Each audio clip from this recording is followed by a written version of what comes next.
Welcome to Season 2, Episode 6 of the One Life, One Club series, brought to you in association with Wexford Weekly. This week's episode features Ferns St Aidans GA Club, and we chat to two stalwarts of the club, Tom Dunbar and Eddie Cullen. Hello and welcome to Dunbar's pub in Ferns, and I'm delighted to be joined by Eddie Cullen and Tom Dunbar to talk about Ferns GA. Thanks lads for coming in. No bother, John. Tom, to start with you, could you really give me a little rundown of the history of how the club originated? The club is really under various guises of different names, but the Ferns GA is going back to the beginning of the GA. The actual first senior hurling final, county final, was played in Ferns, in Gilthomas. Now, there was always teams. We won championships back in 1912, and then kind of a lean period. We won then, I think, in the junior championship in 32. And strongest part of our history was probably in the 50s, late 40s and the 50s, and up into the 60s and early 70s, up to now. Like the last 15, 20 years has been equally as good. But then we won. I think we won 3 junior hurling in the 50s, intermediate hurling. We won 2 minor hurling and 1 minor football, and won 4 in the 1 year in 58. Right. Which was, it was 4 titles. Out of 4, yeah. We won the 4 titles. Which, and that time with minor, like, it was only minor. There was no such thing as, different groups. Minor was the full county. So it was kind of a golden era. It was a golden era. And then we went into senior. And very, very unlucky, very good team, like, and went right up into the early 70s. We won minor again we won minor in 62, but we lost it in objection. Long story, won't go into it, but we won in 65. We beat the Harriers in 65. Yeah, that was the team of Paddy and David Burney and those. Like the fun thing about the 62 one that we lost in the objection was that we were with some of Buffers Island. Tony Dorn was playing with us, and the unfortunate thing from that was that Tony would lost the captaincy of Wexford winning the minor in 63. Right. That was tough. Right. That was one of those things. Absolutely. And again, we won in 65, and the Ferns captain we won the minor in 66, the All Ireland. Yes. Paddy Burney was captain, but he got put off in the replay, and his colleague Enda Murphy collected the cup. So we contested the final in 69, but we were in a whole lot of semi-finals. Very unlucky all during that for various reasons. We just couldn't get over the line, And even up to the time when I started, we got to a semi-final in 71. And so after that, I was that's senior I'm talking about now. But that was, we were there or thereabouts all the time. That was the great thing about last year with the breakthrough. Like, I mean, it was, all we can say about all the good teams that came and who played with who, but these lads done it. The fellas before us couldn't do it, but they done it, and that fair play to them now. But that was a great era for Ferns. That really was. Yeah. On those teams, what players? All through the years that time, or just on that 71 team. On that 71. 71 team, we had an unusual one. We had Liam Griffin played centre forward for us. How did he end up here? He had come back from Switzerland. He'd been doing, and he was. I think it was the Intercontinental Hotel in Ballsbridge or someplace like that, it was called at the time. And he's very great with Dave Burney. What was Griffin like as a hurler? Oh, jeez, he was a good hurler. Yeah. Very fast now, Yeah. The half forward line that day was myself and him. He was centre forward and Andy Dwyer. We were beaten actually by the Gorey and Scarty district, which is a whole lot of collateral teams, by 2 points. Right. And Joe Foley was missing for the final. Joe Foley came home from America. It's a whole heap of these stories about poor old Ferns, but different. But Joe Foley came home from America and wasn't on to come and see me. Phil Wilson went for him. That's what the story goes. That Phil got him out of bed and he came in and scored 1-7 against us. We were beat by 2 points. And he went back to America and the district were beat by a couple of points in the final by Ratmuir. So that's, Right. That. We had some great players at that time now, in fairness. lads who would have been top class senior hurlers, Brendan Morris, Michael Kennedy, David Burney, who went on to play with Wexford for years and years, great hurler. And of course the Ducker, I mean, he was just an icon in Ferns, I suppose the way he played and his size was, he was something else. It's a pleasure to play with him now, Very good. And Eddie, what age were you when you started to hurl here in the parish? Sure, there was no under 10 or 8s or anything like that back that time now. I think the first match I ever played was a Racker League game with the school. I think it was in about third class, and Noel Moynihan was the principal, and he came in and said, "Cullen, you're coming to hurl in the match there on the afternoon." And I just always remember I said, "Sorry, I've no hurl." And no, he'd seen me hurling out in that time we went to the boys' school up where Paddy Denby has the engineering shop there now. And that was the all boys school, and out the back there was a bit of a pitch there, and you'd hurl away at break time or whatever like that. And he came in to get me anyhow, and I said, "I've no hurl." And he actually brought me from third class into sixth class, and a chap by the name of Jimmy Fortune, who went on to be a very well known flat jockey over in England. No mind, and said, "Jimmy, where's your hurl?" So it's in the corner there, and he gave me the hurl. And sure, I always remember Jimmy's father, Tommy. Tom used to go to all the matches when we were younger, and he used to mess around with hurls, and there was no turn on the hurl at the top, just sawing off. So it was obviously a 35 or 6 inch hurl originally, and Tom had cut it down to about 28, so I went on and played with that then. That was the first match. But going up to the hurling field then, we'd only do one pitch there when you go in on the left hand side, and it's kind of hard to believe now that there were dressing rooms. The shed there where the machinery is kept there, that they were the only dressing rooms there. And no electricity, no lights. Yeah, and there was a load of trees up kind of covering the whole place, like, you know, up the top of the goal, and the trees have been nearly coming down. It was a big wind or anything like that, and there was a tennis court back. Tennis court is there a good while, Tom, isn't it? That came in the 70s. That was time. That was after all the marquees above in the square. That's what we raised the money for that. You know. So I just started then and just worked way up along then, and so we got in an A final, and I was about 4 class there, Porries and Bar and Sherborne. There was actually an Owlert against Ratnewer, and Paul Codd was in the goal, I think. But Jim Morrissey would have been the top man for them around that time. But we got our own back on it, and we went in on the 14 final then in '87 in Patches Park. And that was stuff, yeah, and then we won under 21. Now that's just my group, like, you know. And, you would have had a good bit of success with under 21 there back in the mid 2000s there. Yeah, sure. It's got 2, 3 or 4 finals and 1, 2 or 3 of them. Like. Yeah. We would have had like Dominic Murphy, Bob Byrne. Like Dominic Murphy was kind of a unique fella. At one stage, I think he was over every team in the club one year. Like, you know, Dominic was himself. Now you had to know him, and but like.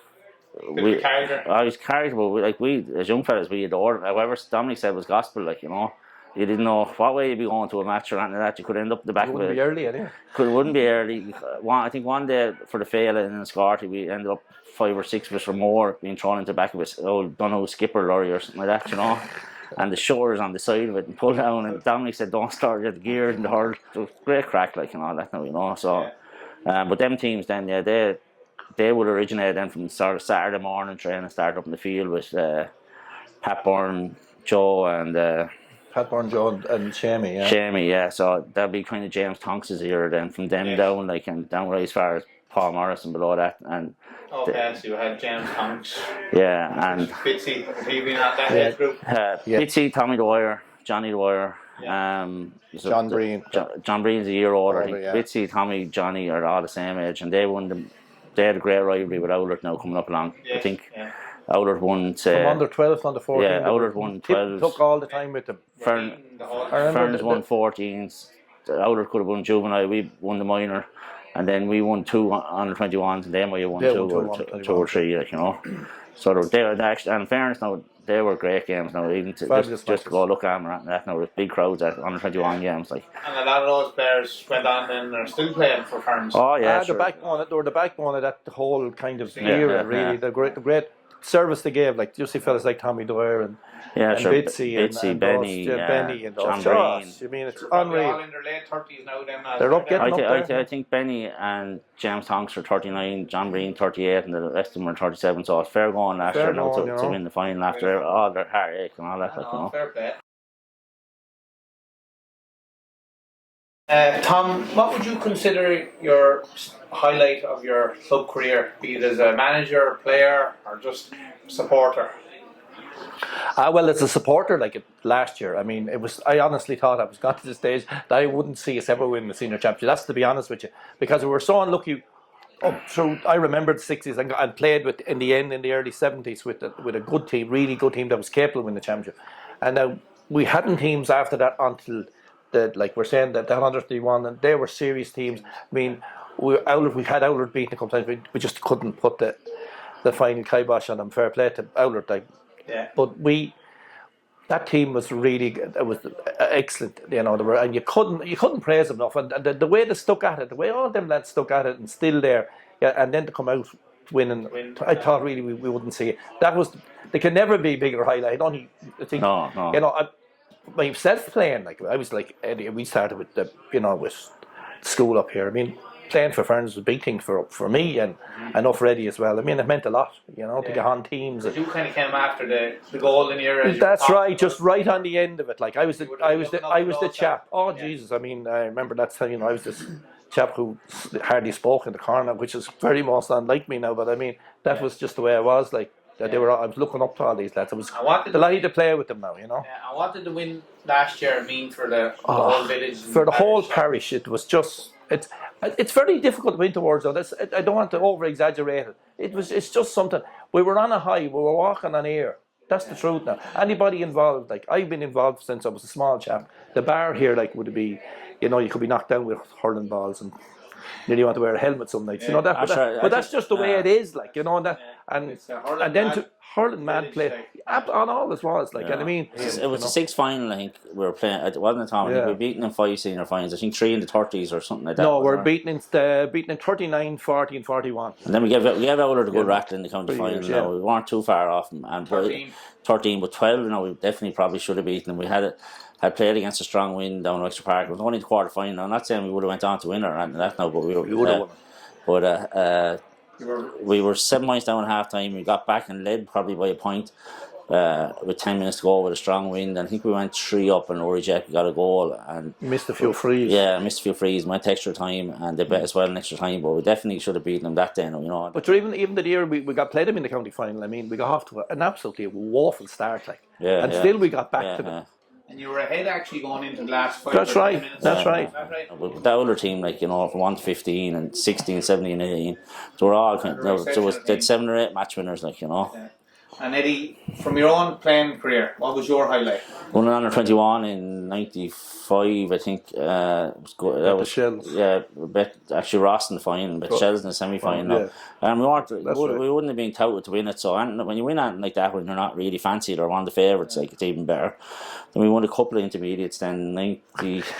We're the kingpins of intermediates. 98 we won the intermediate, and then we went back down, and then we came back up for the last time then in 07. After that then, like, I had a couple of good senior games. Team, who did you speak that year? St. Anne's, and they actually they were only coming up.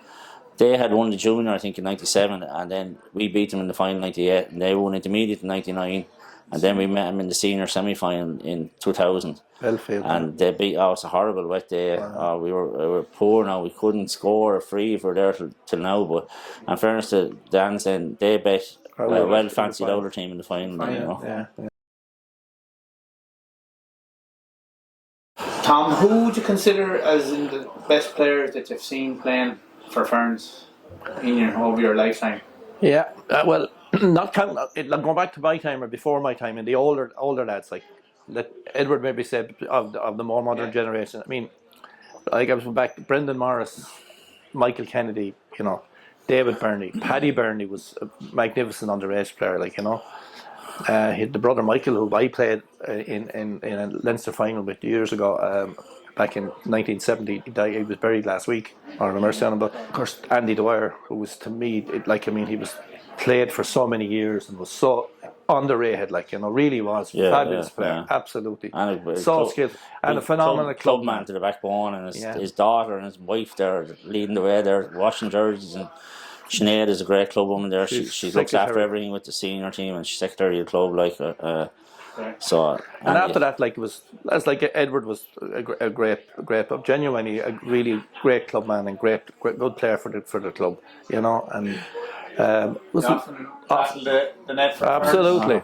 Like Padraig Dunbar, Corey's father now. Corey's better known than his father now at this stage, but he was an exceptional underage player, and there was Shea Byrne was very good. And then I got to play with kind of lads that would have been very good minors to the county, like Johnny Murray, Georgie Kearns, and probably going to forget a few. Miles Breen was a very good club hurler. Then I was lucky then to get to play with the newer crop then, like the Twin Tonks and Benny and John Breen and bit seeing them start coming through. Like, I remember we had a great rivalry with the Shamrocks. After '96, then we got up in '98, and then 2000 we played them in senior down in Monument Inn, and I went to a replay. It was great, great crowds at now. You know, it was right out Crackway now. And I remember Miley Cash now. Miley was a very good hurler now, for excellent corner forward, great hand, very skillful, and great to play beside if you were on the corner or full or whatever like that. And Miley didn't have a great game in '96 in the Shamrock started. He was getting off a stick off him and all that. And we drew him then in 2000 and same. They were kind of half picking on Miley, you know. But there's the replay, you know. Miley scored 4-1 in the replay. You know. I never saw Miley in the pub before, but he arrived down here that night. You know, I was never as happy for anyone to play well in a match in my life now. You know, but there were a couple of great games. Like the Shamrocks lads there, Ray Keogh was flying that time now. You know. But they're great memories, like, you know.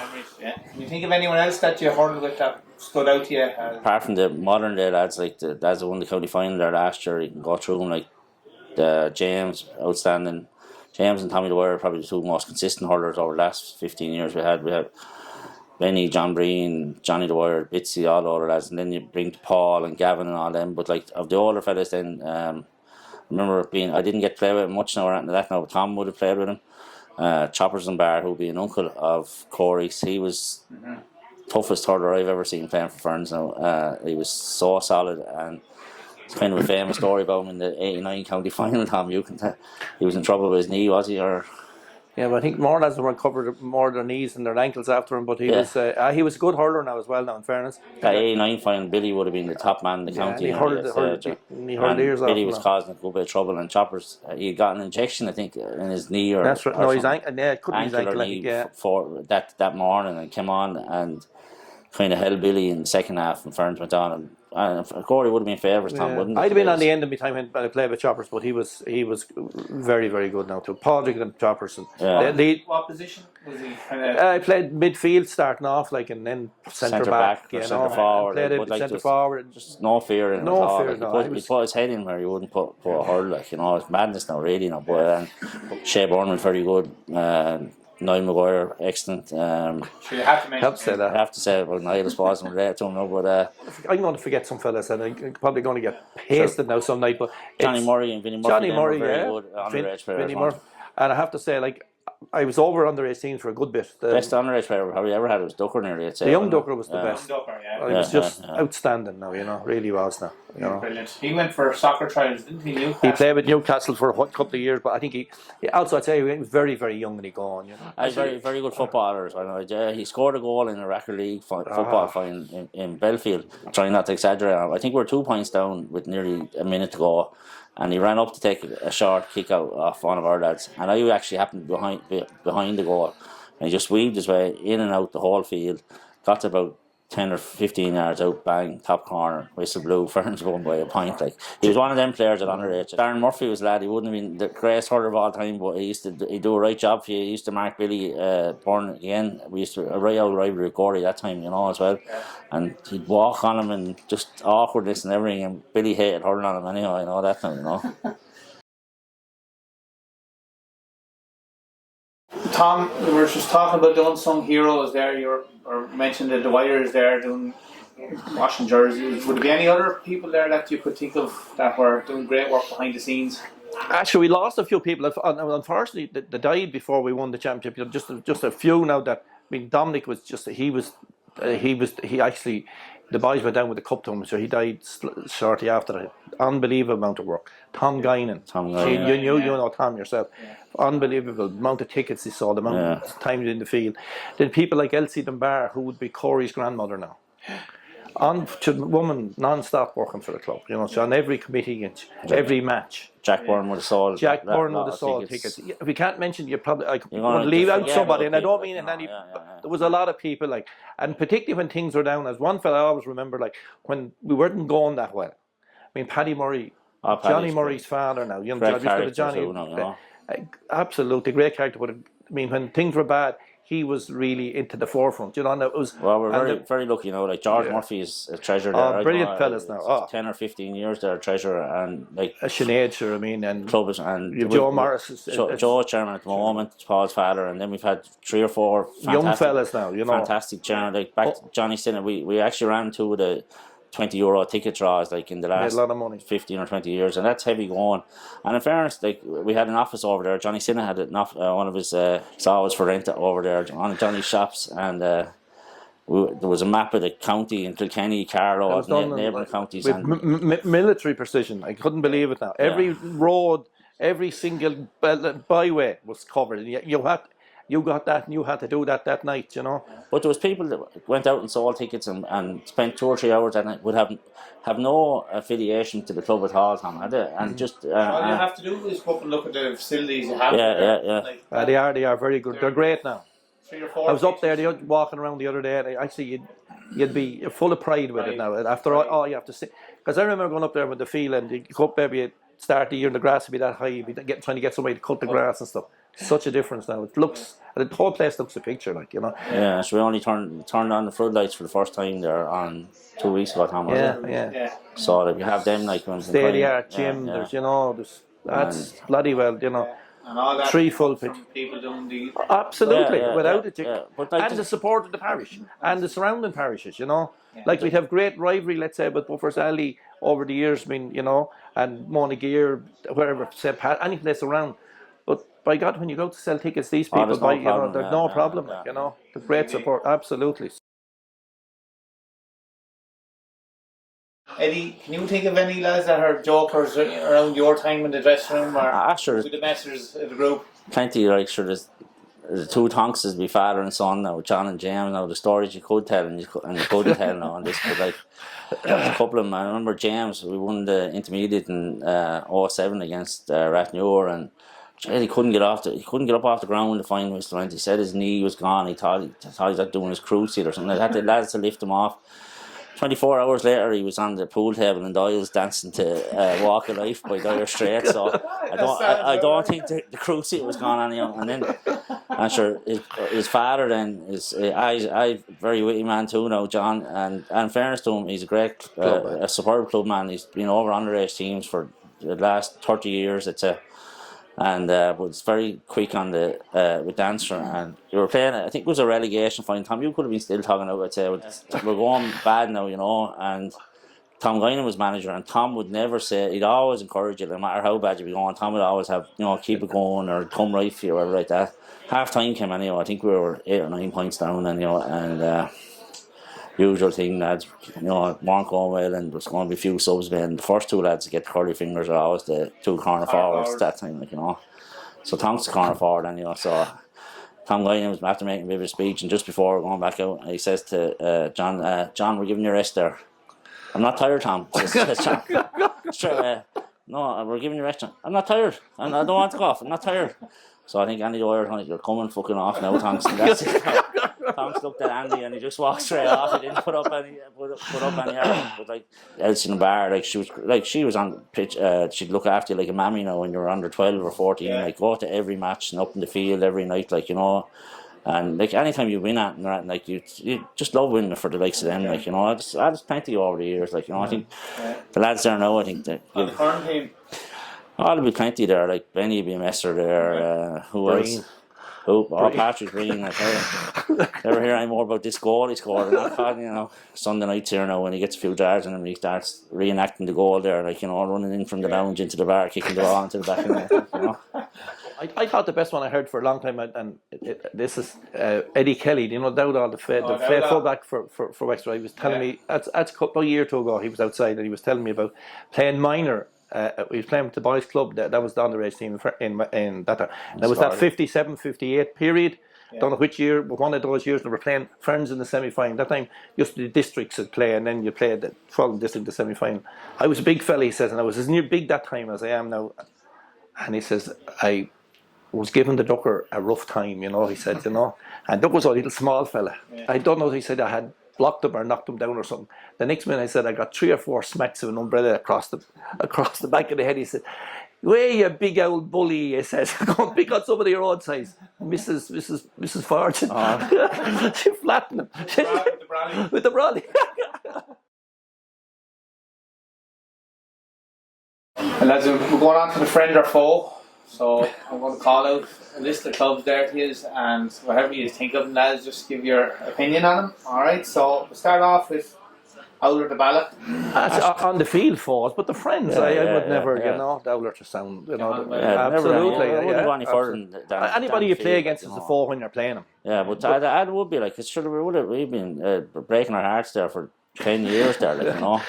And I think this year was the first year we beat them in the group stages, so it's a big relief to beat them once. But should it be a lot of jealousy as well? Like, you know, they're after winning everything up along, like, and fair play to them. Like, but no, but in fairness to the lads here, they all, like, I'd say Owler to recognise that we pushed them to the pin of the collar a few times too now, you know. Very good. Buffer's Alley. I never forget, we beat the Alley when they were county champions in '71.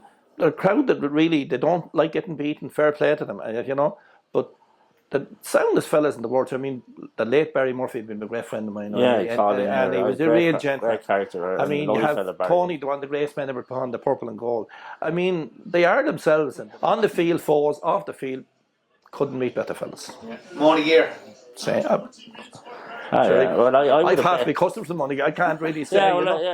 Yeah, but the team now wouldn't. Well, Money Gear took a few backward steps the last 10 or 15 years, but hopefully get going again. Yeah, exactly. They have a very good underage out there now. But like the likes of Paul Morris and James, they wouldn't have played much against Money Gear, so that rivalry wouldn't be there. Maybe there was in Tom's time, or even coming to at start of my time. When I started, there was Ferns and Money Gear were together in minor.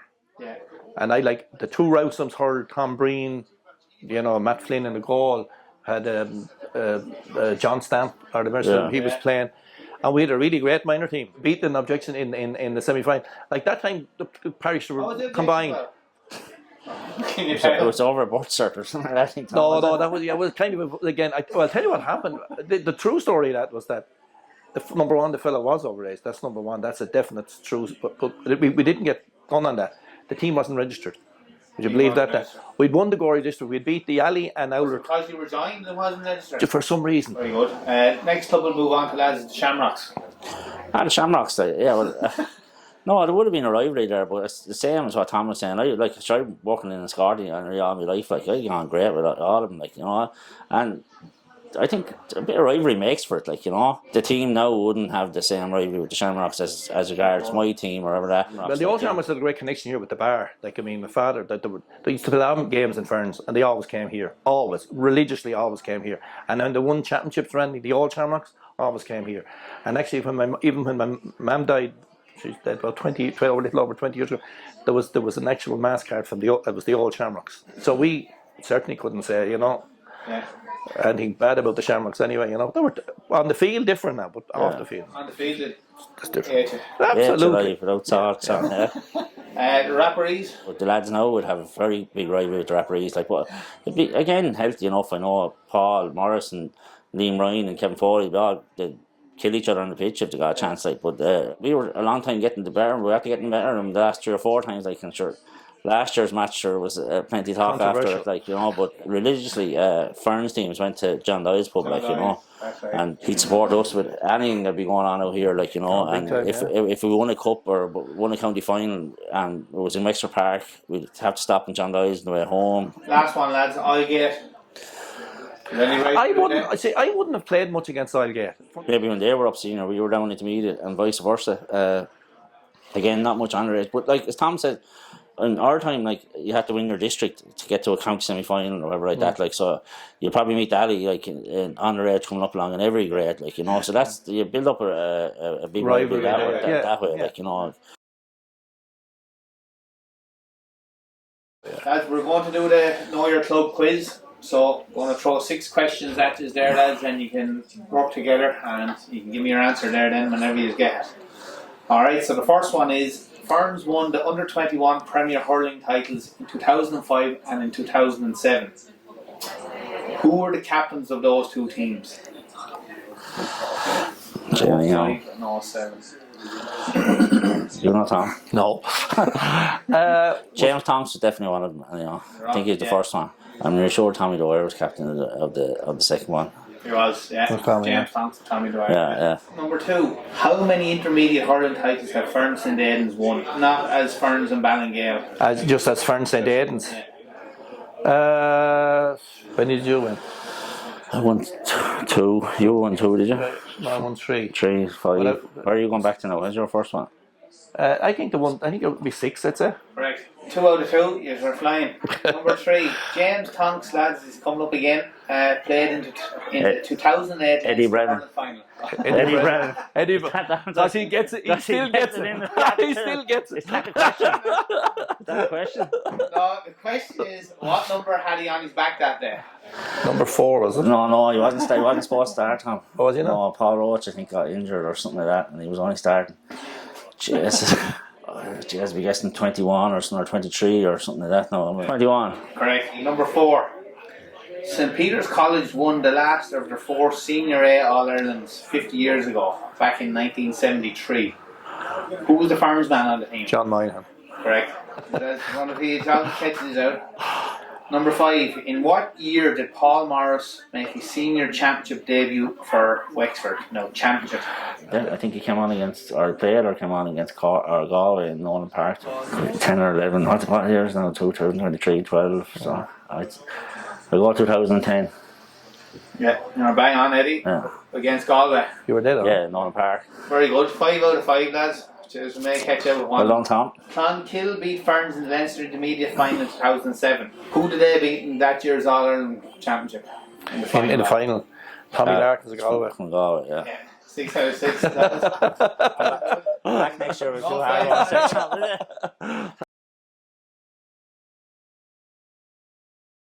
Lads, we're just talking about the facilities knowledge have up in the club. Is there anything else that you need to do? We've a good underage to help at the moment now. Tom's up the shame you were talking about me earlier. They started that years ago. He came home from America. Peter actually came home from America there. Well, he's been doing Trojan work along with Jamie. They're over all the underage structures, nursery and all that.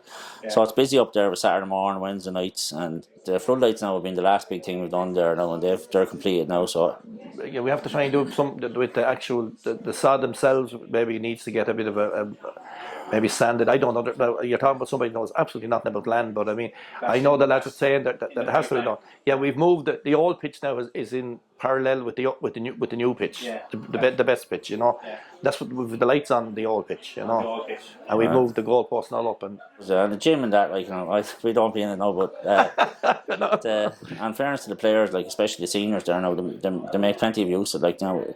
Nicky Stafford is fabulous. Oh, like when you're mentioning people that Brian's father. Yeah, Brian's father, yeah. Like there's so many people there. Like going for grants and for all that kind of stuff, you know. Yeah. I mean, we've George Murphy, so Treasure, and Sinead and Joe Morris. I mean, you couldn't have three very more strong, hard working, really into it now, you know. Lads, that's the end of it. Thanks very no much. Bother. Thanks very much, Sean. Thanks for listening to the bar here. Drink it out now. We don't stop anyway.